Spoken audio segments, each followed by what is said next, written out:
All right, so we finished up round 2 of the Cheap Truck Challenge this weekend. Um, this is an event that Freddie Abe put on. So a few of us, I think there's 6 of us, 6 or so of us, got together and we ran bone stock SCX24s, box stock. We had a competition and kind of set a baseline for what these trucks could do. So there were, if I'm thinking correctly, there were 2 C10s, like the version 3 with like the Spectrum electronics. So 2 of those, a Power Wagon, 2 Forerunners, a Base Camp, and one of the gray JLUs. So we did that weeks and weeks and weeks ago. Then the snow came, and but in the meantime, what we all did is we spent $100 on modifications to the trucks.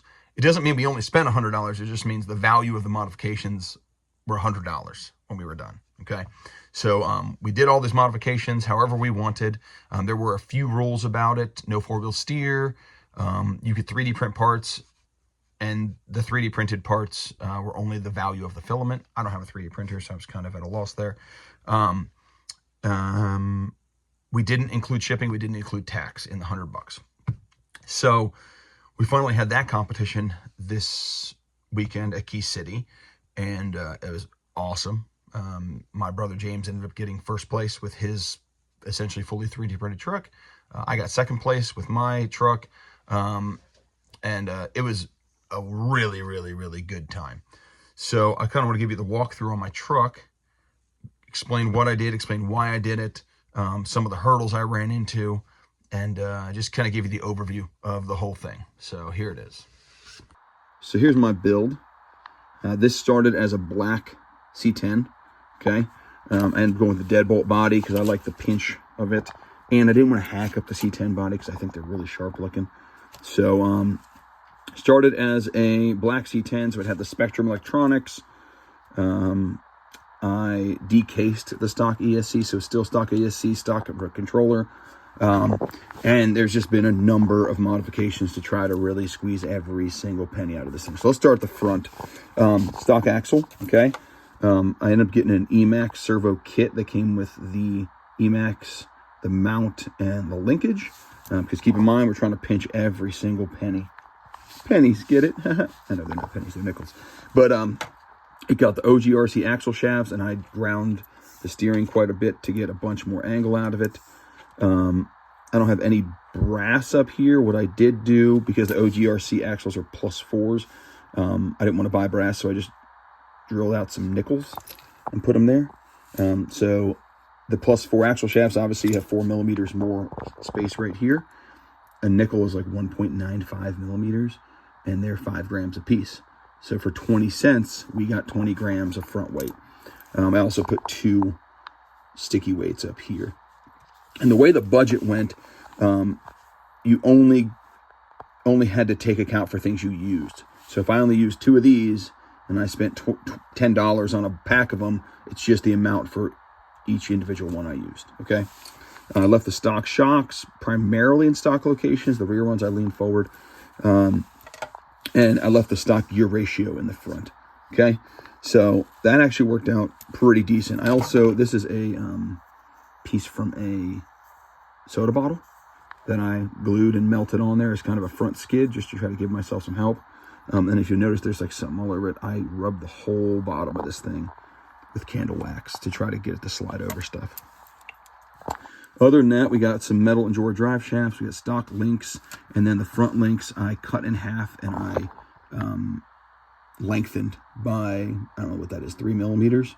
So I cut them in half. I drilled them. I put a screw in, cut the head of the screw off, threaded all this together with the spacer, and then glued it in place. So it gave me a little more wheelbase, but it also gave me a little more caster to get that front end up and get the linkage out of the rocks as much as possible. Okay, they're in the stock link position also, you can see here. Okay, battery is front mounted on the ESC tray. Tried to shove it over top the axle as best I could. Okay, so that's that. With the deadbolt body, I still use the C10 hinge and C10 stuff here because I don't want to buy new mounts because that would have gone against my budget, which I came in at $99. For a $100 budget, I'm at $99 on the dot. Okay, So other stuff working here, Purple and Joram motor seemed to work really well. Also, you can tell it's got a pretty big gap here. I lifted the whole transmission assembly up with just some nuts as spacers, and that got my drive lines up a little bit higher, so I got a little more clearance there. If you notice, my rear lower links are just stock steering links because they're kind of a double bend, and they're about 3 millimeters longer than the stock rear lower links. So I did that, and I put them in the upper link position, so I get a lot more breakover, okay? And then the stock upper links, I had to cut and shorten. I think I shortened them. Yeah, shortened them, and then had to drill a hole and move them up here. I did use a 3D printed link riser for clearance, and I do have a 3D printed lower skid, diff skid here. I didn't really like the way it was working with my lower links, so I cut it, and then this is another piece of soda bottle glued on. So gives me some breakover, and it gives me some flexibility for sliding, okay? Also with the lower links, they're on the shock mount now. So they're on the shock mount, and I cut off the other ear for the lower link mount. Okay, so it gives me a lot of clearance, and then the shocks are tapered a bit. I had to put a spacer in there at the top of the shock, you see right there, to space it out a little bit. Worked out well. The rear axle has an underdrive gear set in there, the 12-to-1 underdrive set, and +4 axles for the rear to get the track width a little bit wider. This is stock battery tray. I chopped it up and I tried to squish it down in between the frame rail as much as possible to lower things. So it's got a pretty good front bias with the wheels and tires and everything on. And the battery, it's sitting at, I think, 61% front. So pretty decent. Like I said, metal drive shafts. What else? That's a lot of it. For wheels and tires, I tried 3 or 4 different sets of tires. Ended up with the big Mavericks. Okay, so cheapo beadlock I got off AliExpress for $8 for a full set, which was crazy. I got the Mavericks in there, and the stock foams. I think I modified the. Man, I think the rears are stock fine. The fronts are modified foams chopped up, and then I added sticky weights to it, so golf weights. If you're looking for a cheap, easy way to add weights to a wheel, the golf weights are the way to go. I actually think, oh yeah, here you go. So here's a wheel that has the golf weights wrapped around it. So each one of these little lead weights is 3 grams. So these wheels have 4 of those in there, so 12 grams extra on the front. The other thing that I do to front tires, as far as like trying to improve the foams without buying foams, is I will cut these little foam discs. So I go to Hobby Lobby, you get these things, the 2 millimeter foam sheet. I cut foam discs. These are for a smaller tire, but they go in on the exterior sidewall, and they add a little bit of support. Nothing crazy, but if you squish here, you squish here, there's a difference. So it gives me a little bit of sidewall support without being too crazy. Still gives me a lot of the conformity of the foam. So yeah, I think that's about it. Truck works really, really, really well considering it's stock electronics and an E-Max.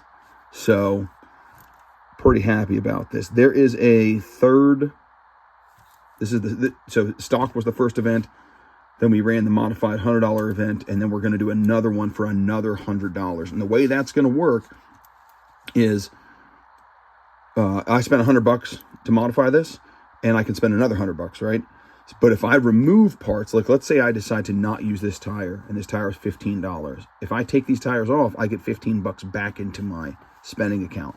Or if I use a different wheel and I don't use these, I get whatever these are, $8 or $9 back into my spending account. So you actually really get a lot of possibility with that. I don't intend to spend all the money. I don't want to spend all the money. But yeah, I got some ideas, some cool things I'm going to try. I was really, really happy with this. Had a lot of fun with this because I had to work within a very strict set of rules as far as the budget goes. So I had to really come up with some interesting, fun ways of modifying this thing. Like I'd never split these before. I had used this link setup before, but I hadn't used it in these positions, and it gave me a lot of breakover. Truck is very, very stable, although it does, I think, need a little bit more front weight.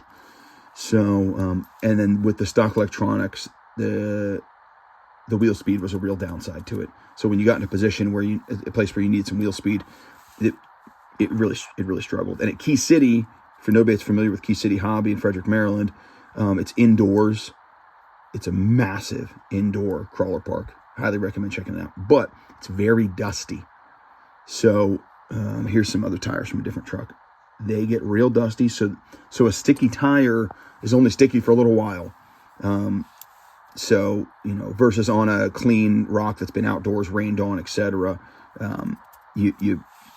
Grip is not everywhere at Key City. So that was definitely a downside compared to the stock running competition. But overall, pretty happy with this thing. I think it's super cool. I kind of don't want to modify it that much, but I got to be competitive because my brother undoubtedly is going to print some monstrosity to compete with. But yeah, overall, pretty cool truck. I'll put some running video in here at the end just so you can see what it's like. Yeah, pretty fun. Super, super cool. Highly recommend it. If you have some friends, you like tinkering and you like competing, get together, put a strict budget down and a set of rules and go do this because it was fun. Very fun. So, all righty, here you go. All right, here's the whole truck with the battery. 380. And then my janky way of doing front and rear weight. It's close. It's pretty close. Would be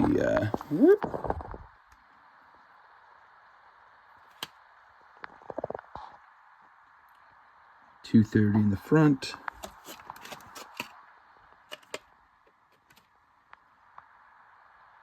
148 in the rear.